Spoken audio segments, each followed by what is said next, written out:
In the heart of the Andarian Senate, the galaxy's elite mock Earth's silence, interpreting it as weakness. But their arrogance cracks when a single human, unarmed and unmoved, delivers a subtle warning. What follows is not noise, but a countdown. You call that a species? I've seen worms put up more resistance. The laughter that followed echoed off polished obsidian walls. Each chuckle another nail in a coffin they hadn't realized was theirs. The Andarian Senate convened. Under a massive dome of light-filtered glass, orbiting over the twin suns of Calvin 9. Its design screamed opulence, floating panels, golden archways, and a table that circled itself every 60 minutes like a cosmic mockery of time. Hundreds of diplomats, merchants, generals, and royals from 39 systems were present, and every one of them had paused to watch the single figure standing in the center of the hall, a human. He wore no armor, no insignia, just a dark, collarless jacket and boots, caked with the dust of distant worlds. He carried nothing but silence, and somehow that said too much. Earth has offered no plea, no petition, no signal of surrender, sneered Zirlak of the Vothari Triumvirate. His voice was coated with the smugness of someone who'd never feared loss. Are they too stupid to speak, or just deaf to power? Ripples of amusement passed through the chamber. That silence, though, it didn't sit right. The human's eyes scanned the room, not with defiance, but with something worse, pity. Behind him, an artificial sky dimmed to a deeper indigo, triggered by atmospheric protocols. Outside the dome, cruisers and trade vessels shimmered against the void. Then came the act. The human slowly pulled a silver coin from his jacket. No weapon, no device, just a coin. He let it fall. It clinked once on the polished stone, then spun, spinning and spinning in a maddening spiral, refusing to stop. Everyone heard it. Everyone. 1,000 years of galactic diplomacy, broken by a single Earth-made coin. I'm not here to threaten, the human finally said, voice even tone terrifying in its calm. But I will say this. He knelt beside the coin, not touching it, just watching. You've mistaken our silence for absence, but it wasn't silence. It was breath. Senator Harkon of the Ireli Syndicate scoffed. Breath? What kind of primitive poetic nonsense? Not poetry, the human interrupted. Preparation. The coin stopped spinning. Silence. Then he stood up and whispered one more line. Check your skies. And walked away, every face turned upward instinctively. Nothing. No change. Just the stars, until the sky ripped open. A shimmer, no, a seam, peeled. Itself across the upper atmosphere, lights bled from the crack like a wound, torn into reality itself. Then came the sound, not from speakers, but from inside their skulls. Tick, tick, tick. It wasn't a transmission. It wasn't a weapon. It was a countdown. The countdown was everywhere, and nowhere, tick, tick, tick. It wasn't sound, it was presence, embedded in the nervous systems of ships, the AI of government cores, the organic implants of diplomats. No translation needed. The meaning was universal, every second dragged like a blade through flesh. On the bridge of the Arcaline command spire, Admiral Vale turned pale blue. Where is it broadcasting from? She snapped. Nowhere. And everywhere, her comm officer whispered. We can't trace a source. Every sensor ping returns a null inversion. In the high orbit of Vothar Prime, ships began to report ghost contacts, shapes that weren't there but still occluded starlight. Shadows in formation, silent. Still, the Senate sent a dozen scout drones through the seam in the sky. None came back. Inside the Andarian dome, panic had started to unravel the polished order. Delegates barked orders to aides. Some were evacuated. Others, those from older species who remembered Earth's ancient silence, began to weep. Senator Verkel, a reptilian strategist with 6 war campaigns to her name, slammed her claws against the marble table. This is illusion warfare. Psychological tactics. They're bluffing. A pause. Then one of the aides, shaking, whispered, "If they're bluffing, why are the fleets in the Rigel system powering down?" Verkel's slitted eyes blinked slowly. "What?" "Power drain. All Rigel-based warships just reported simultaneous blackout. No energy spike, no hack, just silence." The coin. The human dropped, was still lying on the floor, still, watching. 3 parsecs away, on a derelict mining moon orbiting HD 8116 in C, a group of scavenger crews intercepted an unscheduled transmission. At first, they thought it was music, a deep, resonant hum, but when played backwards through spectrum reverberation, it was a voice, human, one sentence, repeating over and over, "The countdown isn't for you, it's for what's coming through." In a bunker beneath Earth's Arctic expanse, a door opened for the first time in 87 years. The AI within flickered to life, cold, purpose-built. Its only directive, activation upon galactic broadcast event, Echo. As the countdown reached ZO 1119, the machines of Earth stirred, but they didn't broadcast, they didn't warn, they didn't move.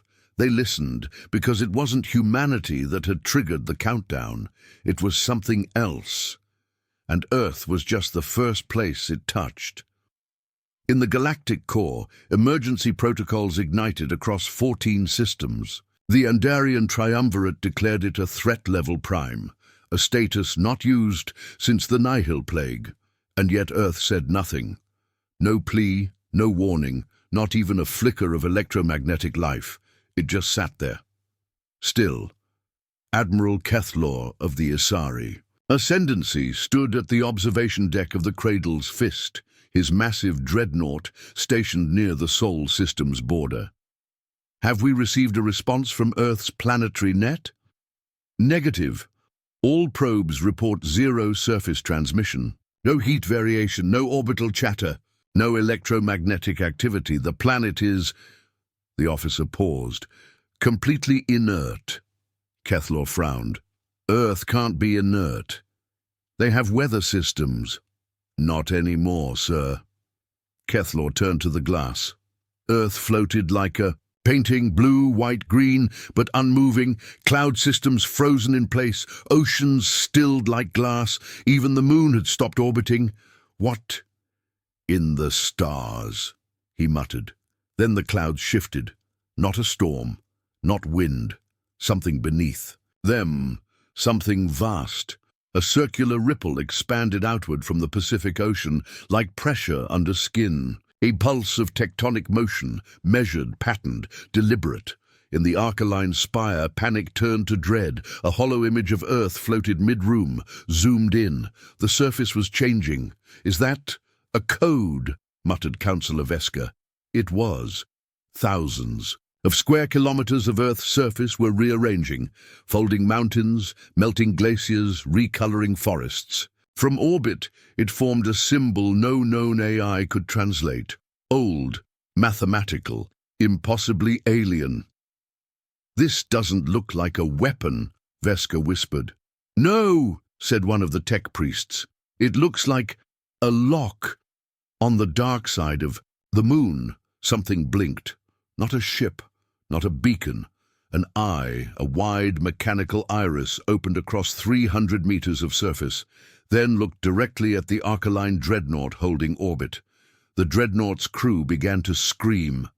Not from pain, not from damage, from memory.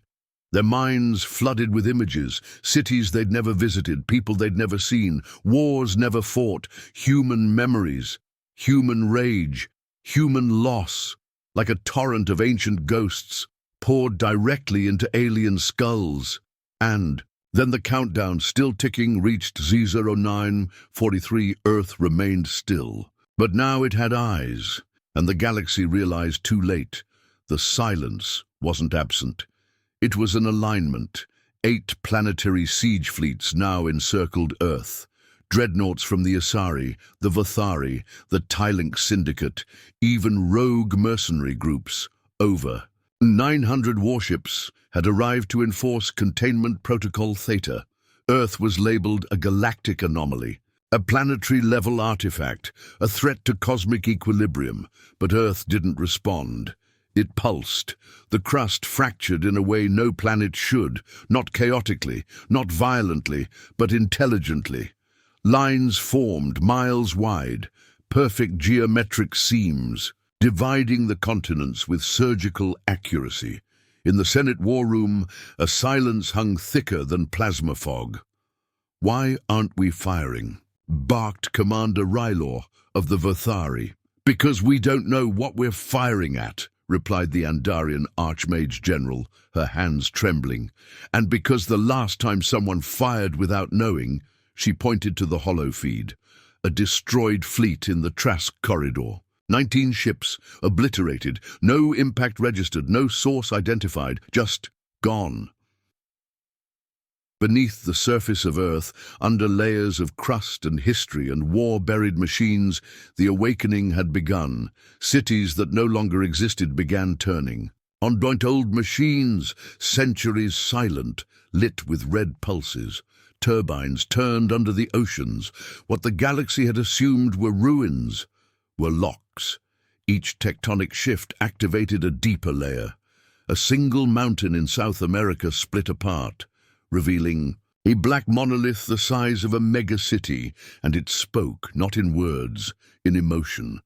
Ships above Earth, those closest, suddenly experienced emotional echoes: grief, rage, sacrifice.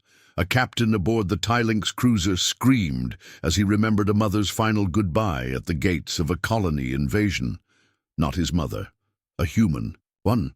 "How the hell are they transmitting feelings?" shouted an AI construct, as its logic loops fried from grief it didn't understand.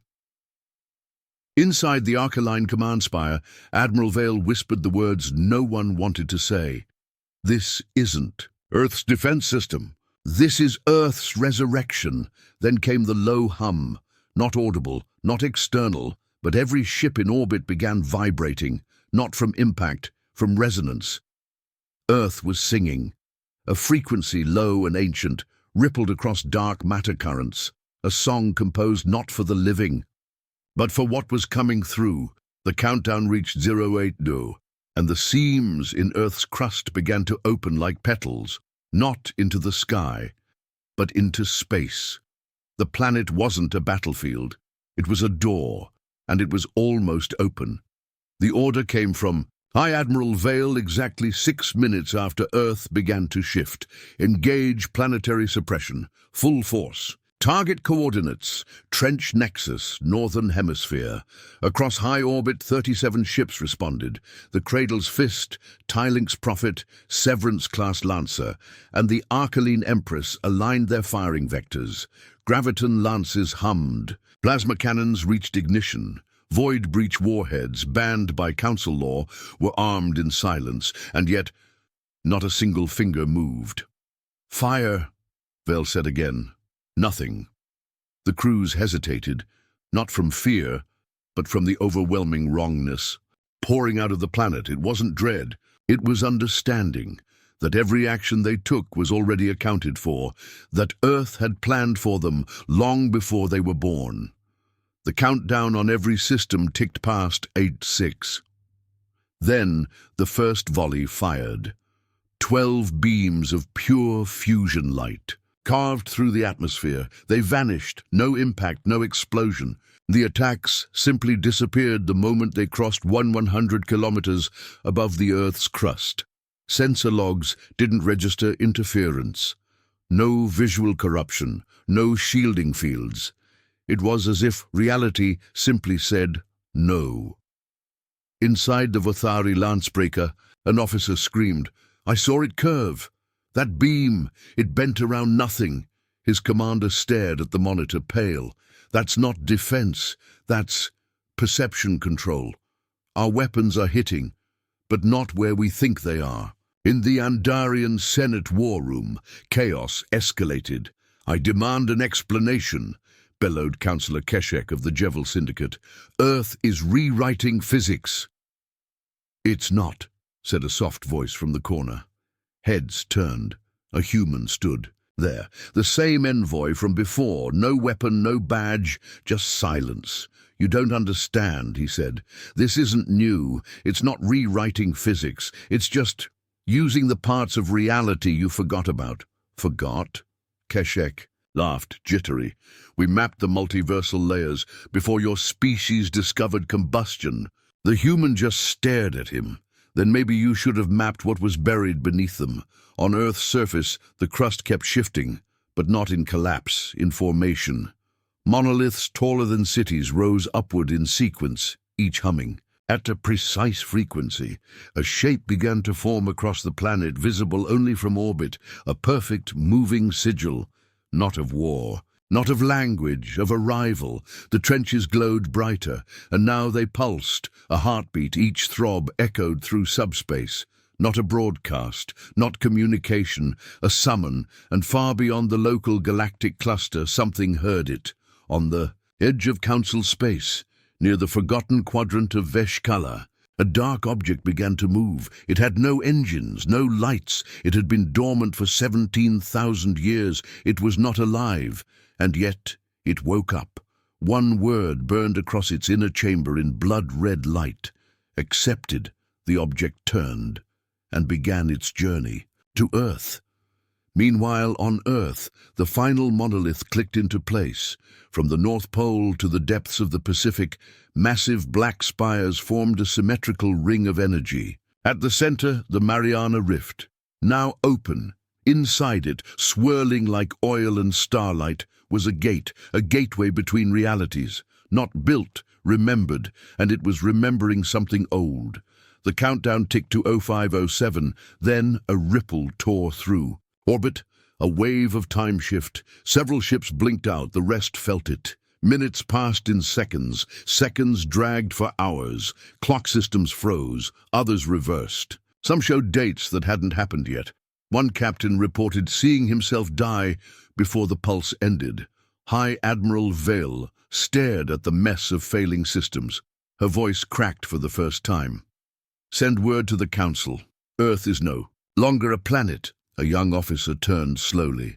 "Then what is it?" Vex looked out the viewport as the crust opened again, deeper this time, revealing machinery the size of continents, turning silently beneath magma and stone. "It's the key," she said, "and we were too late to stop it from unlocking." 4:59. The countdown ticked past the 5-minute mark like a knife slicing through the galaxy's breath. And then it happened. The rift, deep in Earth's Mariana core, opened fully.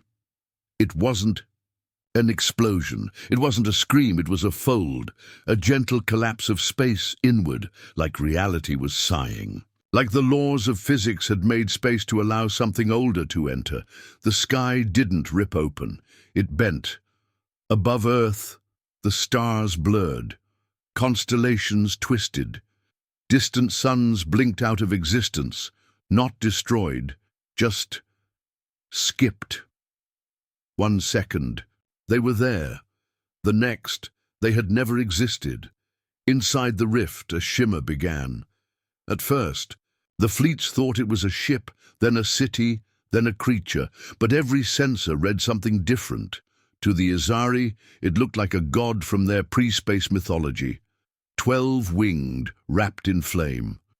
To the Tylinx mercs, it was a cube, perfect and endless, surrounded by screams only their machines could hear. To the Vathari, it had no form, only the feeling of absolute failure made visible.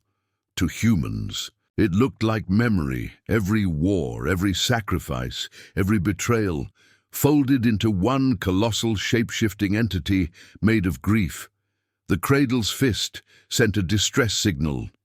We see it, but the crew's going mad. Don't look directly, don't think about it." Then silence. The ship turned, not manually, not with engines. It simply rotated until it faced the rift. Then it bowed and powered down. Inside the rift, the shape unfolded further. Long limbs, lights that flickered like old dreams, geometry that didn't obey dimension, and it stepped forward with no legs, no sound, no shadow. But the moment it moved, 7 other dormant structures across the galaxy responded. One on the ice moon of Velcor, one beneath the dunes of Jari Prime, another buried beneath a dead star. All of them began to light up. The gate wasn't just for Earth. It was part of a network, a prison once, a vault, and Earth had been its central key. High Admiral Vex collapsed to her knees on the command deck, her eyes wide. "What are we looking at?" whispered an officer. Vex didn't respond at first. Then slowly, with tears streaming down her face, she said, "The reason we were quarantined." In the Council's deep memory archives, a forbidden file activated itself. File designation, red silence classified, level 0 status, suppressed by order of First Galactic Assembly. It opened. Old words, old warnings. Earth is not to be disturbed. Let it forget, let it die quiet. If it ever opens again, the boundary is broken, and the forgotten will return. Back in orbit, the rift began to expand, folding outward like an inverted flower. From its core, tendrils of living energy surged upward. Ships scrambled, shields raised, cannons charged. It didn't matter. Anything that came within 500 kilometers of the rift simply ceased to exist. Not destroyed, not erased, unwritten, their pasts vanished. Their names removed from star charts. They had never been. The human envoy stood in the Andarian Senate as screams echoed from communications across the galaxy. He remained perfectly still. "Why? Didn't you warn us?" demanded Councillor Vex. He looked up, eyes distant. "We did," he said softly. "We begged you to stay away." "You said nothing." He stepped forward and placed something on the table, a small metal badge. "Ancient." Worn it read, Expedition 01, Gatewatch. "Status, Eternal Vigil." They stared. "That's from the pre-unification era," someone whispered. The human nodded. "We weren't primitive. We were posted, left behind, left to guard what you all chose to forget." The countdown reached 0311 and inside the rift, something spoke. No voice, no words, just presence. And in every ship, every base, every mind across the quadrant. 3 thoughts emerged. We never understood Earth. We never asked what it was built for. We are no longer the top of the food chain. Chapter 10. The galaxy's heart stopped beating. Above Earth, the rift widened to its final threshold. It no longer looked like a hole. It looked like a mirror, reflecting what no one wanted to see. Every fleet still in orbit locked sensors onto the entity. None of them could agree on what it was.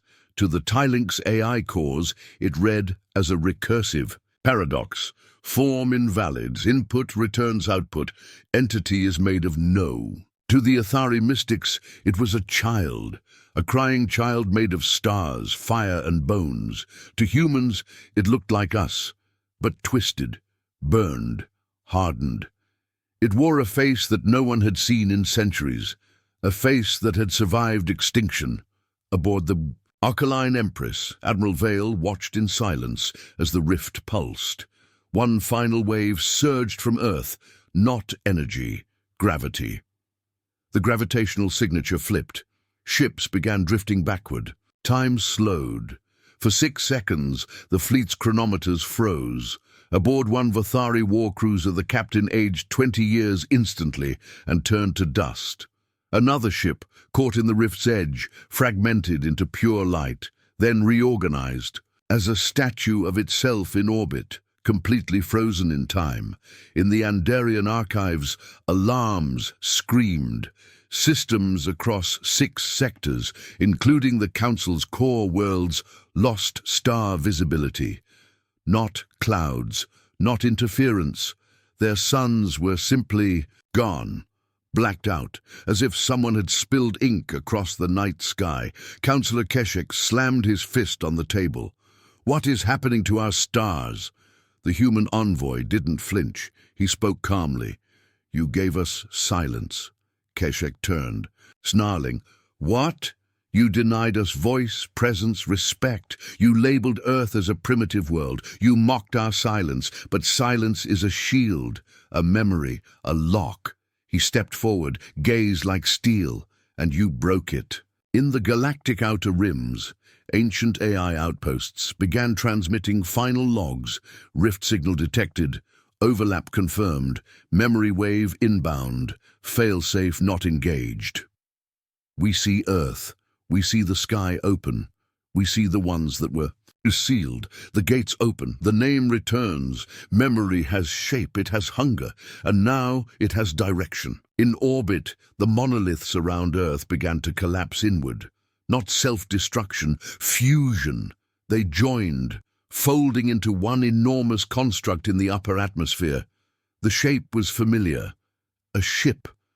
No visible propulsion. No windows. No designation. Just a hull so black it erased the stars behind it.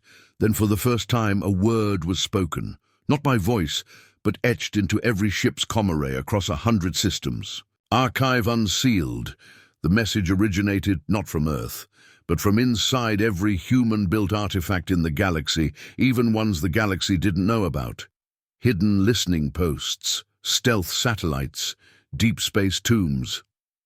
One by one, they activated and they broadcasted, all playing the same 3 lines. Earth was never yours to catalogue. Silence is not surrender. The sky is no longer closed. On Jari Prime, the desert sky split open. A rift, smaller, tighter, peeled through their atmosphere. From it came not ships, but sound, screams, whispers, human songs, old battle hymns, funeral chants, nursery rhymes sung by forgotten tribes. The inhabitants fell to their knees, not from pain, but from the sheer weight of memory. It wasn't Earth that had opened the galaxy. It was humanity's grief, compressed over centuries, weaponized, amplified, let loose. Inside the T-Link's prophet, a mercenary commander barked, "Fire on the source! Take it down before the rest of it wakes up!" They launched 5 torpedoes. Mid-flight, the torpedoes slowed, then turned around. One of the gunners screamed, trying to override the trajectory, but the weapons no longer obeyed commands. They obeyed memory. Each torpedo targeted a different ship, ships responsible for past human massacres, betrayals, and planetary seizures. Justice, guided by rage. Admiral Vex finally spoke. "This isn't a weapon. It's a reckoning." The rift pulsed again, but this time the light didn't move outward. It moved inward. Something else was coming. Not from Earth, from beyond the rift. Another presence. Heavier, older. Earth was not just a prison key. It was a beacon, and now that beacon had been answered. The countdown ticked to 201, and the galaxy began to understand. They didn't break Earth's silence. They invited its memory back. And the sky was about to open fully. Tuach. The countdown dipped into its final phase, and the stars began to whisper. Not metaphorically, literally. Every ship, planet, station, and biosphere across Council space received a low, harmonic hum through their deep field. Sensors, no source, no modulation, just resonance. The sound didn't enter through comms, it entered through bones.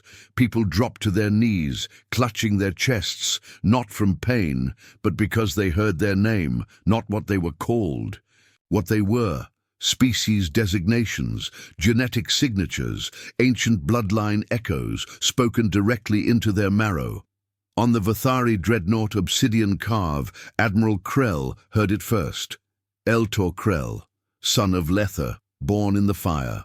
Tombs of Varanek, the one who stood aside. His hands trembled. No one on that ship, not even himself, knew those details. That name, he had buried it, changed identity, left that world behind. But the rift remembered, on the floating city of Ithari Prime. The priest-queen collapsed in mid-prayer. Whispers filled her inner mind. Itharilith. You lit the stars when the first flame failed. You fed the broken sun. You promised to return. You lied. She wept, not because of accusation, but because of forgiveness. The entity wasn't angry. It wasn't merciful either. It was simply truth. The rift grew brighter, but not visually, mentally. Dreams changed across the galaxy. Millions stopped seeing stars when they slept. Instead, they saw Earth. Not the Earth of now, the Earth that had burned. Wars forgotten by history books. Genocides hidden beneath corporate empires.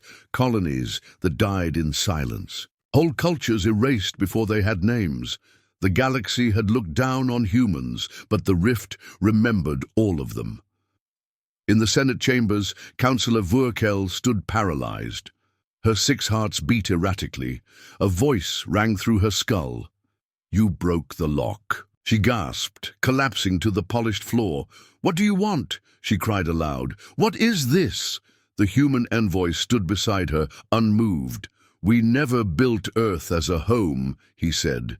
"It was a memory vault, a sacred tomb, a warning." "System," Councillor Kishek barked. "For what? What were you warning us about?" The human turned toward the center of the room.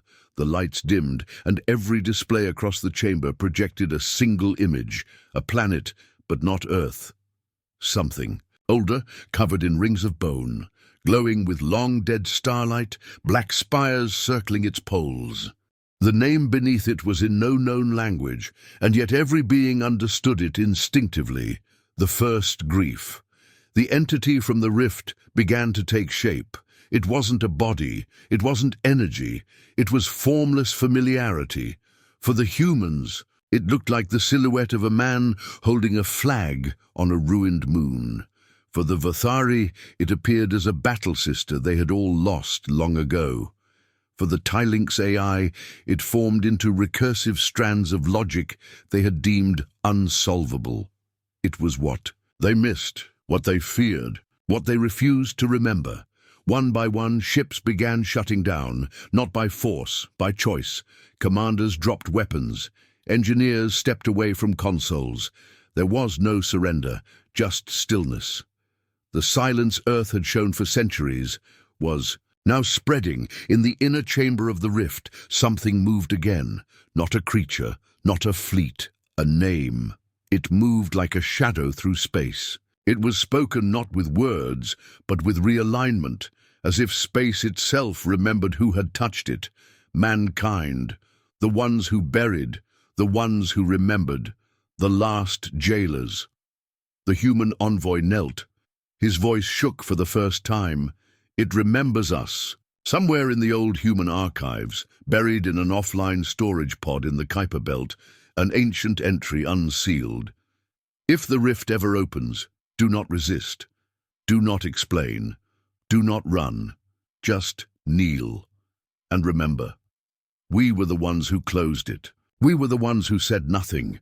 And silence is sacred. Then across every human-built system, a single word pulsed, return. And the countdown changed. 1059, 0058, not down to 0, down to arrival.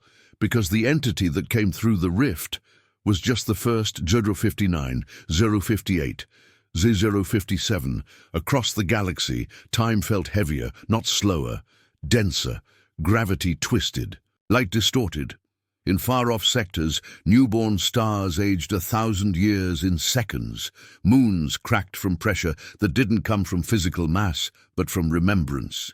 The entity that stepped through the rift floated silently above Earth. It had no shape, no light, but it cast shadows where there was no sun.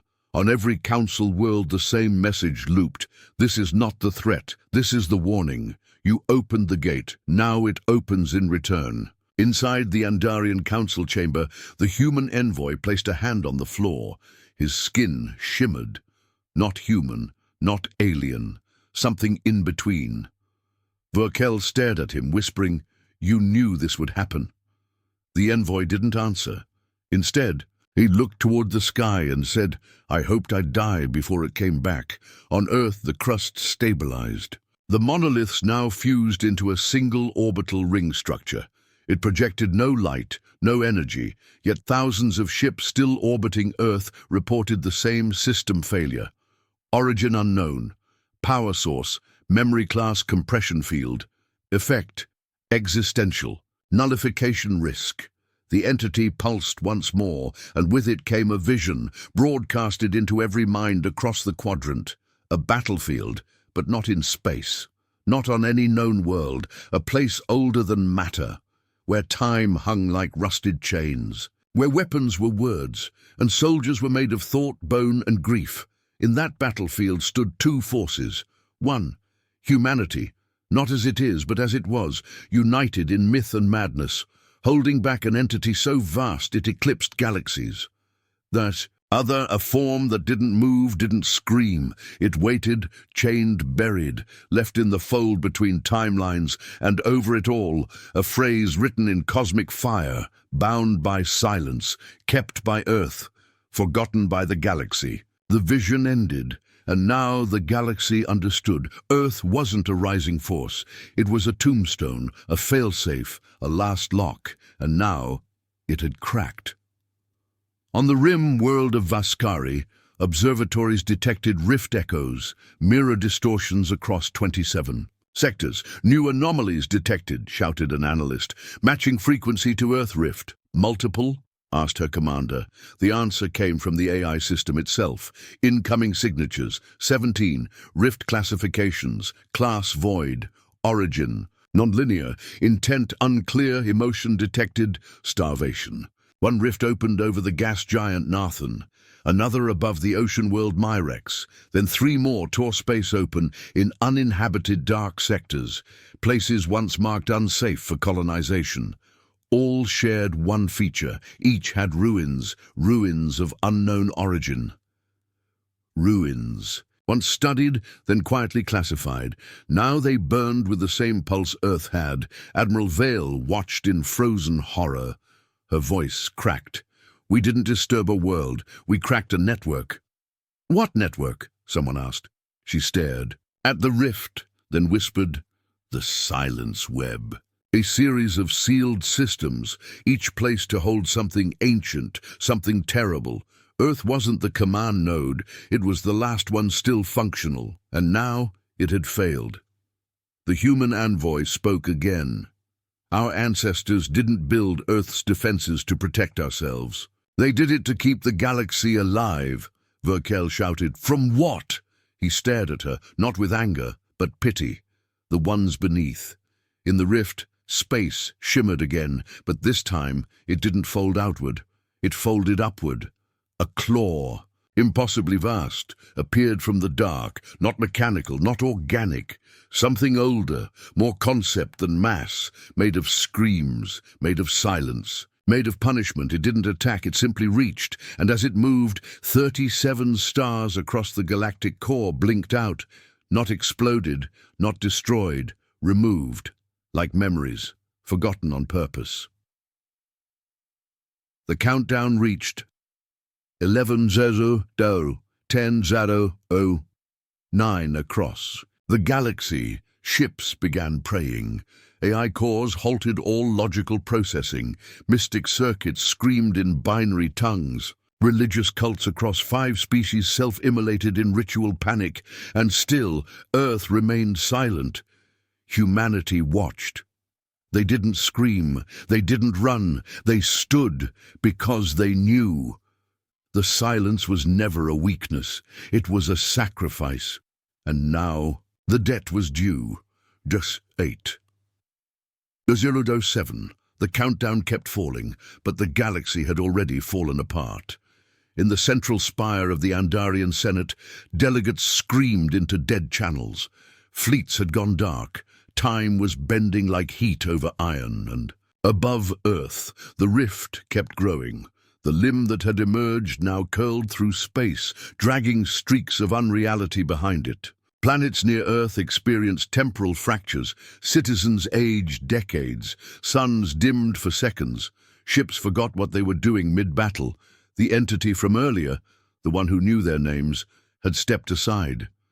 It wasn't the threat. It was the herald. Then the humans moved. Not governments, not fleets, individuals. One by one, across dozens of systems, they stood still, even as alarms blared, even as allies fled. They pulled objects from their uniforms, pockets, minds, not weapons, not tech, tokens, photos, dog tags, cracked journals, pieces of earth and vials, burnt feathers, worn wedding rings. Every human carried something, and as the rift widened to consume the stars, they held these tokens out and spoke. One voice began it. In orbit above Earth, a weathered old general on a rusted outpost ship. He looked up, then whispered, "We remember the colony at Valian's fall, the 57 who died singing." His ship lit with red pulses, not power, emotion. The pulse leapt from his hull and passed to the next human nearby, a technician on a cargo freighter. She closed her eyes. I remember the girl from Rigel 6. She tried to stop the Vathari from bombing the orphan house. And again the red light moved. From system to system, station to station, the pulse spread, each human adding their piece of pain, of truth, of loss. The memories moved like wildfire, invisible to most, but not to the rift, to the entity still curling. Outward, it screamed. Inside the rift, the second limb froze. The clawed hand stopped reaching, because now it remembered, not its own memories, ours, the ones sealed in Earth's bones. The human envoy in the Senate placed something on the table, a plain circular disc. He pressed it once, and every display across the chamber changed. Footage. From Earth. From history the galaxy had never seen. Scenes played. The siege of Skyvault, the fall of New Dresden, the children's uprising on Juno 3, billions of deaths, sacrifices made not for power, but to protect others, to protect the galaxy that mocked them. Councillor Vurkel fell to her knees. We never knew. The human envoy's voice was cold. No, you never asked. Above Earth, the monolith ship that had formed now moved, but not toward the rift. It turned toward the stars and broadcasted a message in all frequencies. This is Earth's cry. Not for help, not for mercy, but for memory. Inside the rift, the light shifted, the darkness trembled, and then, for the first time, the entity roared. Not in rage, not in pain, in recognition. It saw the memories, the pain, and it stepped back. Just slightly, just one fold, but it was enough. On Velcor, a rift began to close. On Myrex, the black sky shimmered and faded. Even Earth's rift slowed. The countdown paused. 3:06, 3:05. But the galaxy wasn't safe. Not yet, because the galaxy hadn't remembered. Only humans had. And that wasn't enough. Then something unexpected happened. An Andarian priest picked up a glowing stone. He had recovered it from a battlefield decades ago, a battlefield where he saw a human child shielding a Vathari soldier. He whispered, "I remember." The stone pulsed red, the same color, and across the Senate others followed. A Tylinx mercenary clutched an old medal taken from a corpse. A Zelnar noble picked up a song cube, once gifted by a human diplomat. They all whispered, "I remember." The red light grew, and the rift froze. In that moment, the entire galaxy joined the memory war. Not with fleets, but with remembrance. The human pain became universal, the grief became weaponized, and the entity inside the rift, for the first time in an age, hesitated. Inside the rift, something else stirred, something older than even the first entity, a voice so massive it didn't speak. It simply happened, a whisper to the void. Let them try. The countdown resumed. Su 4. 003. The battle wasn't over, but now the galaxy understood. They weren't fighting with technology anymore, they were fighting with truth. 03. 002. Time had never moved so slowly. Across the galaxy the stars held their breath. The rift pulsed like a heart, frozen mid-beat. The claw inside it curled, recoiled. It wasn't pain. It wasn't retreat. It was recognition. On Earth's surface, something massive began to rise. It was not metal, not concrete, not flesh. A structure the size of a continent emerged from beneath the Pacific Trench. Smooth, black, seamless. Its shape was a spiral made of names, billions of names, each one glowing faint red. Names of the forgotten, names of the dead. Names never recorded in any council database. The human envoy stood at the edge of the Andarian Senate platform. "We always knew Earth would fail," he said. Vauquel staggered to her feet, eyes bloodshot. "Then why wait? Why not tell us?" His voice didn't break, it never had. "Because if you knew, you would have tried to study it, understand it, control it, sell it." He turned to the sky, and silence cannot be sold. In orbit, the monolith ship glowed crimson. It no longer looked like a vessel. It was becoming a sigil, a rune etched into low orbit, visible from every continent. Its pattern was ancient, older than stars, yet unmistakably human. Every corner of it pulsed with resonance. Then, one by one, humans across the galaxy began to vanish. Not from death, not from teleportation. They simply dissolved into red light, voluntarily smiling, whispering the same phrase before they vanished. "Let us hold the door one more time." In the mining colonies of Beltaris 8, 93 humans working in radiation zones disappeared mid-shift, leaving only glowing footprints. On the medical research vessel Ether Bloom, the entire human surgical crew laid down on the floor and turned to mist. Each instance triggered a pulse through the rift, not weakening it, cementing it. Above Earth, the spiral grew brighter, and the stars near Sol began to flicker, not in death, in alignment. The galaxy realized what it was witnessing, a transformation. Humanity was becoming the silence. Admiral Vale stood on the deck of her disabled dreadnought. They had no weapons left, no AI, no hope yet. She felt calm. The rift trembled again. The claw retracted halfway. Something inside roared, not in rage, in defiance. It didn't want to go back. It had touched the edge, and it liked the warmth. Then came the human final broadcast. Every speaker, every system, every neural uplink across the galaxy activated. No encryption, no threat, just one voice. "We remember everything you forgot.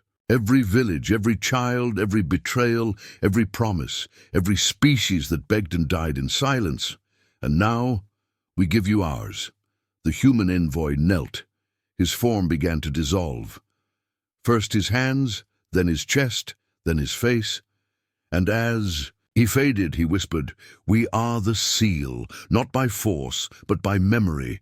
Inside the rift, the entity screamed once more, this time in fear, because it couldn't move forward anymore. Every inch it crawled, it was met with a wall of history. Not data, not code, but feeling, loss, honor, restraint. The things it had long since forgotten. And in its hesitation, another light appeared, small, human, not a weapon, a child. On Earth, standing atop the spiral structure, a child no older than 6 stood alone, hair blowing in windless air, eyes glowing red gold. She raised her hand and spoke words in no known tongue. But every living thing understood them. "You don't belong here." The rift folded. One edge collapsed inward. Then came the scream, not from the galaxy, from the rift itself. The sound of a door being slammed on something bigger than doors were meant to hold. The countdown reached 001 and stopped, permanently. Across the stars, lights stabilized, rifts dimmed. The entity faded, back into the dark, bound again, not by chains, but by witnesses. Only 8% of the human population remained, every one of them silent, none of them mourning, because they knew what they had bought with their lives. Time. On the surface of Earth, the spiral sealed, the names dimmed, the structure retracted, the child vanished, and the skies cleared 01, frozen forever. The countdown no longer ticked, the rift no longer pulsed. The threat beyond had been sealed once more, locked behind memories so deep even time couldn't reach them. But the price was visible. Where once millions of human-built ships filled the stars, only fragments remained.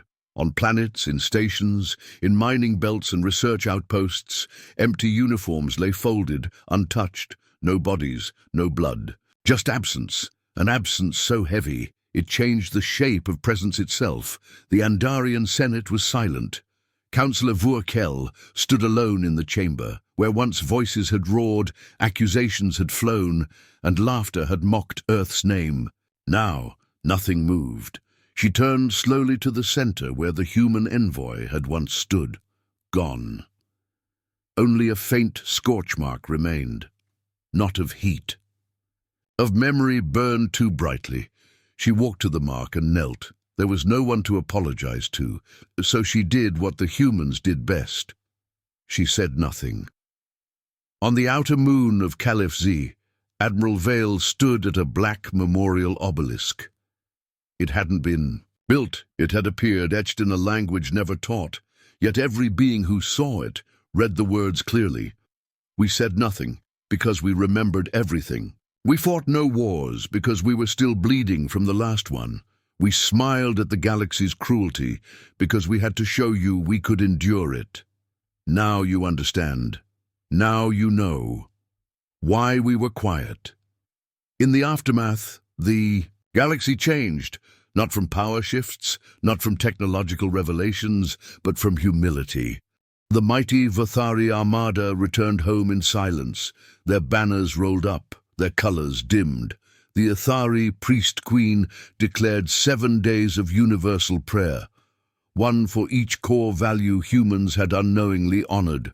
The Tylanx AI, once arrogant and indifferent, uploaded the entire human emotional lexicon into their code and rewrote their prime directive: observe, respect, never forget. Back on Earth, the sky was blue again. The rift above had sealed into a single black thread, barely visible, a scar in the sky. A reminder of what nearly broke through and what stood in its way. The few humans who remained lived without fear. Not because the danger was gone, but because they now carried a galaxy that finally listened. Among those few was a child. The same child who stood on the spiral structure. She walked barefoot across a mountain ridge near what was once Tokyo. The winds whispered, not words. Gratitude birds flew above her. The sun rose, and for the first time in centuries, Earth sang again, a low hum, a song of stone and sky, not for battle, but for peace. Years passed, then decades. Rift activity dropped to zero, but in classrooms across star systems, children were taught what Earth had done, not as a tale, not as a legend, but as a warning. In the Tylanx Education Corps, a lesson was titled, "The Day Humanity Became the Wall." On Ithari, a monument carved in living crystal read, "You laughed at their silence. Then their silence saved your sons." But silence comes with echoes, and one day far in the future, a faint pulse flickered across old space. Tiny, soft, harmless, not red, not violent. Blue, a memory. A child's voice recorded in an old Earth toy, singing. A song the council gathered, panicked at first, then calmed, because it wasn't a warning. It was a gift. Proof that the humans were still out there, somewhere. Watching, waiting. Not as rulers, not as gods, but as guardians of silence. In the private archive of Councillor Vurkel, she kept a small silver coin, the one the human had dropped on that day. The day the stars trembled. She had it encased in clearstone, with only 2 words. Beneath, never again, and beside it a plaque to the ones who watched, who endured, who never struck first, who left no monuments because they were too busy holding the line. In time, a new law passed across the known galaxy. A vow, simple, enforced not by weapons but by tradition. Earth is not to be touched. Earth is not to be claimed. Earth is not to be analyzed. Earth is to be remembered. And every 100 years, on the day the rift had sealed, species from across space turned off their machines, turned off their transmissions, and for 1 hour, everyone was silent. And somewhere, wherever they now lived, the humans heard it and smiled, because finally, the galaxy had learned the language they'd been speaking all along.